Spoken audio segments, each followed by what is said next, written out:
Hey guys, today I'm going to be reviewing the Goss Weightless Veil Blush Palettes. I got two shades, Coral Rose and Vivid Azalea. I'm actually wearing Vivid Azalea right now, and I'm going to go ahead and start off the video by saying that the wear time of these is outstanding. I've had this on for about 9 hours now, and I think it still looks very fresh and beautiful. So I'm really impressed with the intent of his brand to address this kind of limitation of some current cosmetics so that all ages can enjoy the cosmetics and not worry about it accentuating texture or fine lines, and also greatly appreciate that it's intended for all skin tones. And I'm really happy for Wayne. He just seems like such a genuine person, and I'm really happy for him. Really adore him. And so, okay, so I'll go ahead and get into the demos for you guys. So I chose Vivid Azalea because I was just so drawn to it. When I first saw it, I knew that I had to have that blush. It was just so unique and so beautiful.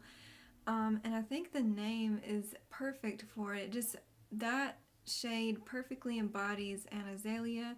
And azaleas really bring back fond memories for me. As a child, my grandparents always had a lot of azalea bushes at their house, and I always thought they were so beautiful.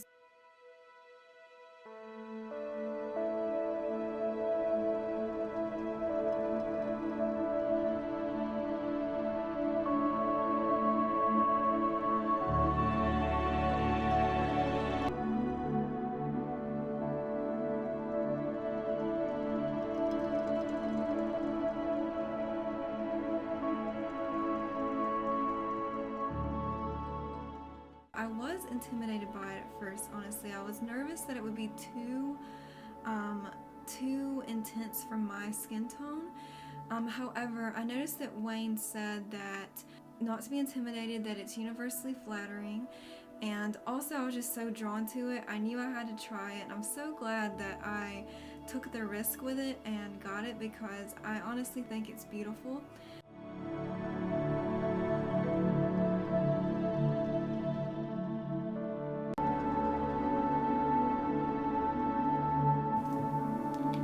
Okay, so I wanted to show you a trick I've learned with pink shades like this as eyeshadow. So first I'm going in with the Wayne Goss eyeshadow palette and using the black shade.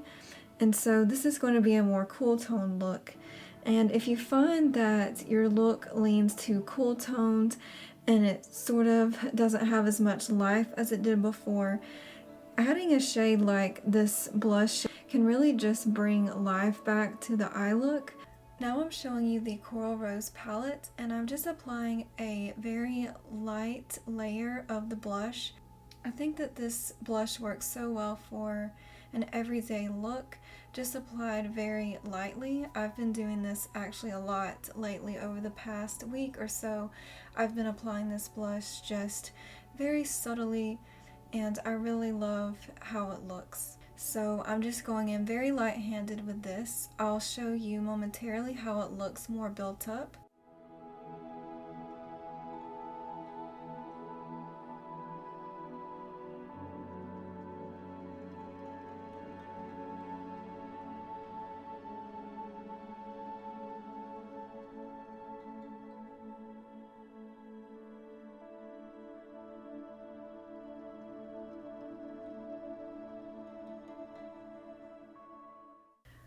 I noticed Wayne said that this is a great way for those with pale skin to warm up the skin by using the blush from the Coral Rose palette around the hairline, and I really do like the warmth this added to my skin.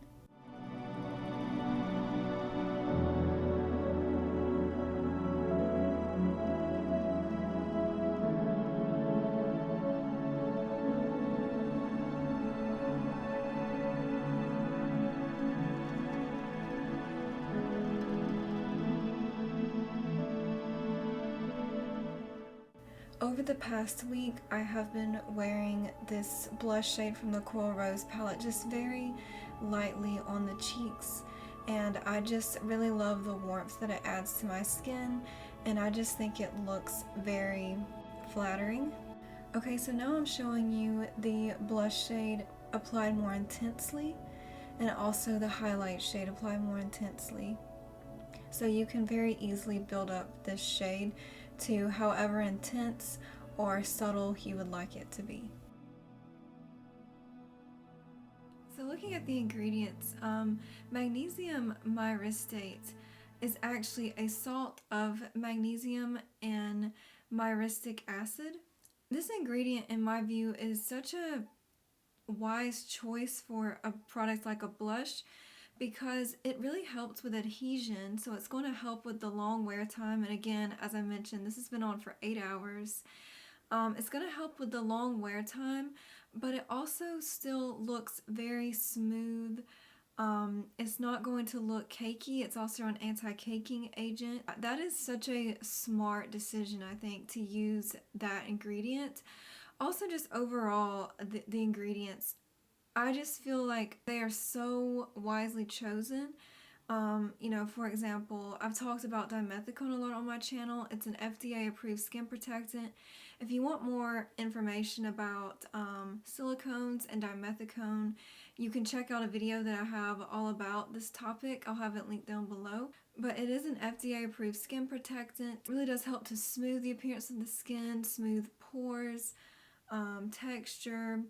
And so, as you can probably tell, I do have some texture, but I really felt like this highlighter and blush did not accentuate my texture irregularities.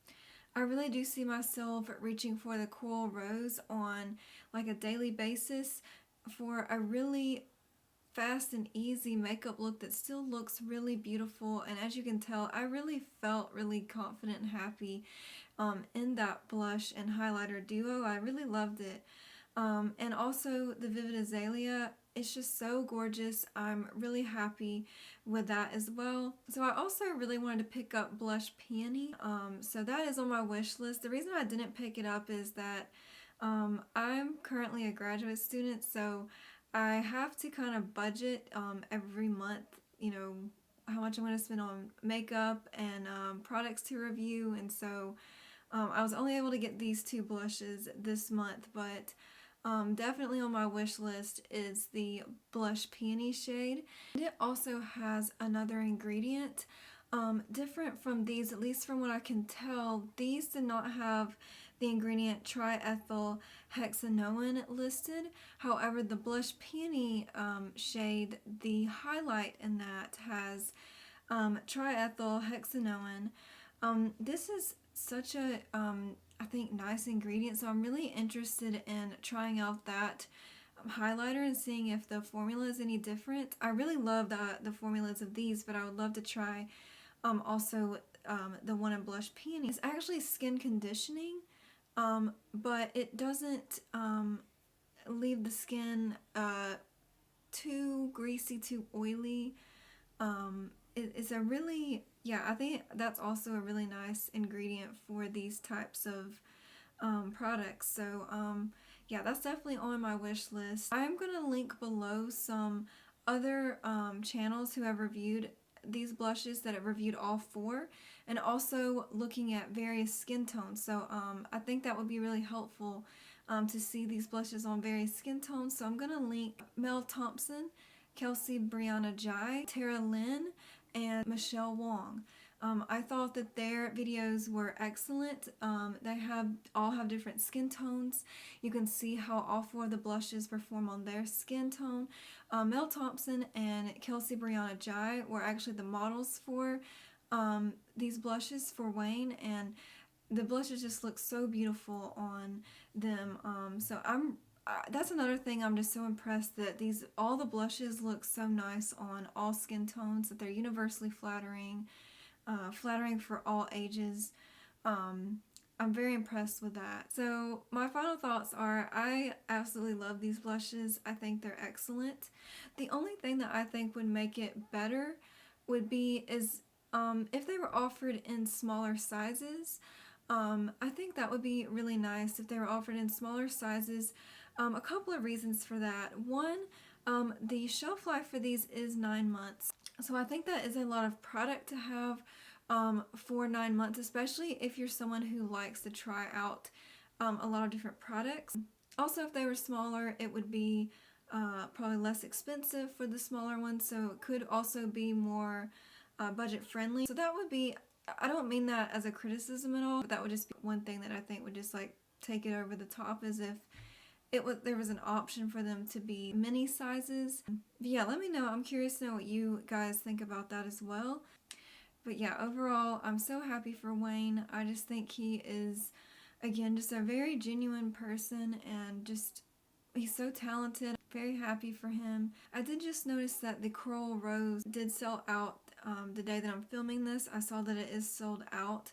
I really do love that one. I would definitely say keep an eye out for when it comes back in stock if you're interested in that one, because it is really beautiful. I definitely see myself reaching for that on a daily basis, but I really do love the Vivid Azalea. Also, I wanted to mention, actually, I didn't even set my face with setting powder. I just used, let me just show you. I used this Wonder Beauty Nude Illusion foundation. These two, I used the Beach Shield from Crave Beauty. It's a sunscreen, a Korean sunscreen. I use it as my makeup primer.